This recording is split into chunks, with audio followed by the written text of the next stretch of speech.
New videos every day. Decide who you are going to become. Right. Decide where you are going versus what's been spoken over you. Because that's all it takes is one thought, one positive thought to carry you towards success. Life, wisdom. Thank you so much for tuning in to The Truth Talks. I'm your host, Karina Rachel. I'm joined today by Tyrone Obaseki, and our topic is life after foster care. Tyrone, thank you so much for joining me today. It's great to be here today. So, while you were in the foster care system as a child, you received several different mental health diagnoses. Absolutely. And now, despite all of those diagnoses, you have received your bachelor's, you've received a master's, you are a successful person.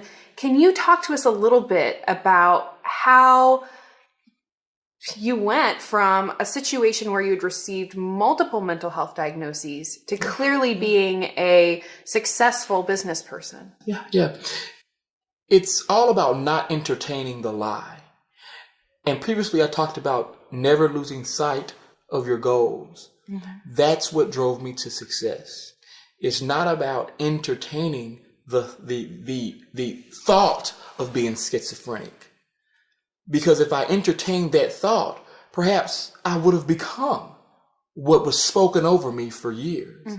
But because I had faith and also the right people to speak things that be not as though they were, that's how I was able to overcome those labels. It's just something about young people in foster care. They kind of become what's been spoken over them because they don't know any better. Right.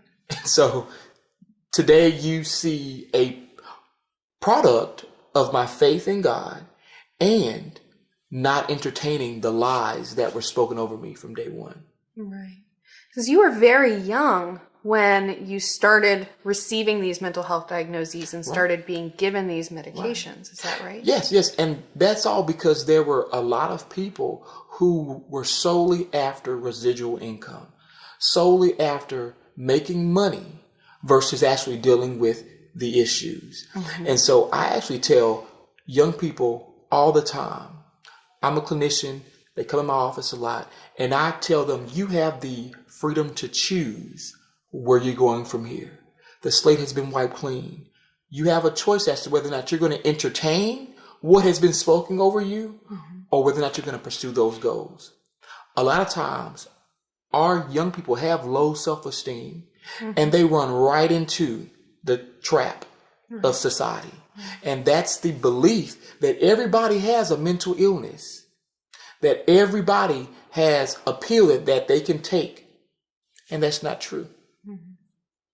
So in a previous video, we kind of discussed that there's rampant use of these psychiatric medications in the foster care system, primarily to, you could say, handle unwanted behavior. Right. You talked about that they told you were too hyperactive, as if there are any 6-year-olds out there who you couldn't call hyperactive. But in the foster care system, there's people there ready to turn that into income for themselves and just give you medications instead of actually saying, well, how could I help this kid? How could I help him with whatever these issues are? And, and I think that's because group homes and child placement agencies, they received higher funding for children who had a higher level of care. And so what incentive was there to help young people deal with their issues? The greater the behavior, the less money. Wow. And so that's why you have a lot of young people with numerous labels because of the income. And so for every young person, I always tell them, decide who you are going to become. Right. Decide where you are going versus what's been spoken over you. Because that's all it takes is one thought, one positive thought to carry you towards success. That's awesome. And clearly your work as a motivational speaker, we can understand that as you're talking here now, it's incredibly motivating. And I think that really putting it in the context of, you had a childhood that was really traumatic. It was very You were peripatetic and convoluted. Yeah. abandoned at a very young age and then put into this system where supposed to be caring for you, but all you're met with is abuse, Labels, restraints. Yeah. And then these mental health diagnoses that, you talked a little in the previous video about, had you, when you got out of the foster care system, had you held on to these diagnoses, I mean, you would be in a very different place today. I think it was bipolar, schizophrenia. Right, there were all of these different disorders that they had tried to tell you that you had. And basically what you're saying is that we can refute that diagnosis. We can refute those diagnoses. Every person has the internal capacity to move forward. Mm-hmm. And that's what we have to tell our young people, that you have the freedom to choose. Now, for our foster parents and mentors, they have to understand that they have to speak things into the atmosphere. They have to speak things that are positive to our young people. Mm-hmm. I had a foster parent, and her name was Daphne Johnson. Initially, she believed I was mentally retarded. But then as things began to change, as she began to look at my grades in school, she said, hold up. There's nothing wrong with this boy. And so she began to speak things into my life, such as, son, you are going to graduate college. Son, you may be hyperactive, but let's come play football.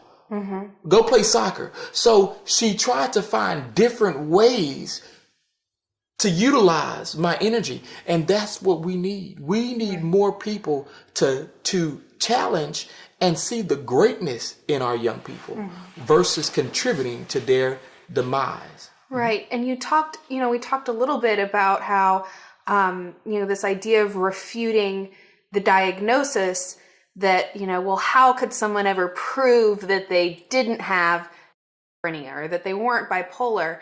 And really, I would say that the burden of proof is not on any person to prove that they don't have any of these disorders, but the burden of proof would lie on the psychiatric industry. Exactly. To be able to prove that there's any biological component of these disorders, or that there's any way to prove that anyone has any one of these. There's no fact sheet that they can give to say this is what you do when you're bipolar. And also, if I can postulate, there is a thin line between sanity and insanity. Certain events that occur in life, things can happen that can push you towards that edge. But if you have people that is empowering you, aiding you to deal with those issues, you won't break through that mold and cross over into insanity. So I think we also have to ask ourselves, how can we change the environment to make sure young people aren't crossing over into insanity?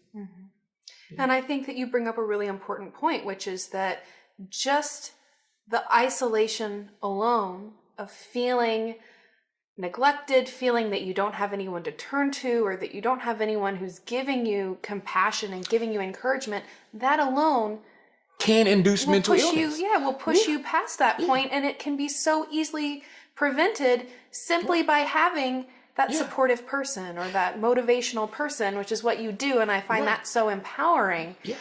Well, thanks a lot, Karina. But we also have to look at the fact that a lot of young people display what's called a iatrogenic illness. Example, you are retarded. Johnny starts acting retarded because the caregiver and the therapist said he was retarded. So the power of words really shape our young people. And that's what we have to remain cognizant of. What are we speaking over our young people? Right. If we treat them like mentally ill patients, they will act like mentally ill patients until somebody somewhere operates with the vision to speak life into their situation. So are there any resources or something that you could give for children who maybe don't have people in their lives in these supportive roles, helping them out. That maybe they're feeling alone, they're feeling isolated, they're feeling that there's nowhere to turn. Where could you direct them that maybe they could find that supportive, motivating person to help them? Well, I actually work with an organization called Angel Reach, which is a transitional home for aged out foster youth. We also have a component where young people all across America can write to us, and we will partner them up with somebody that can help them deal with their issues. Sometimes it's as simple as getting the word out and just letting people know what's going on and how you feel. I have dedicated my life to changing the life of young people, helping them accomplish their overall goals. So they have to get the word out.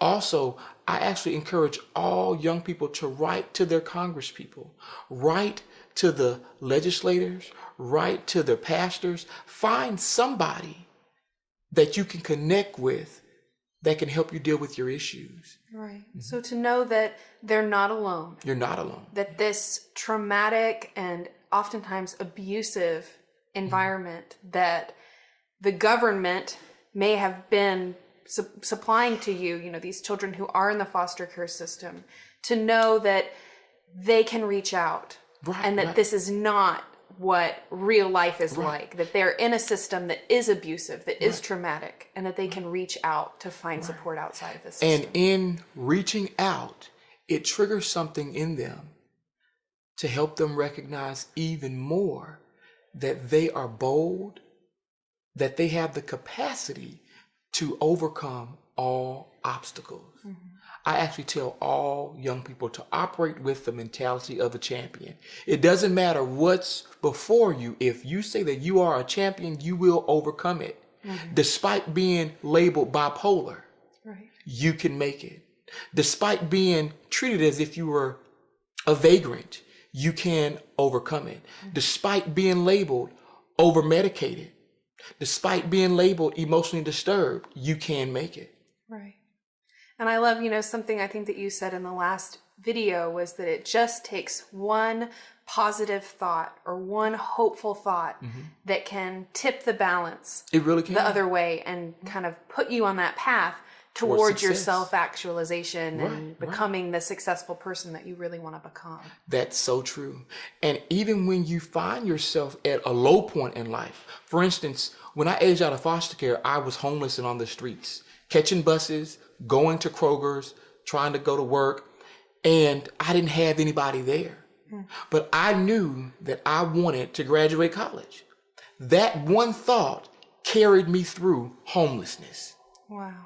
That one thought carried me through dealing with biological relatives who did not want to deal with me.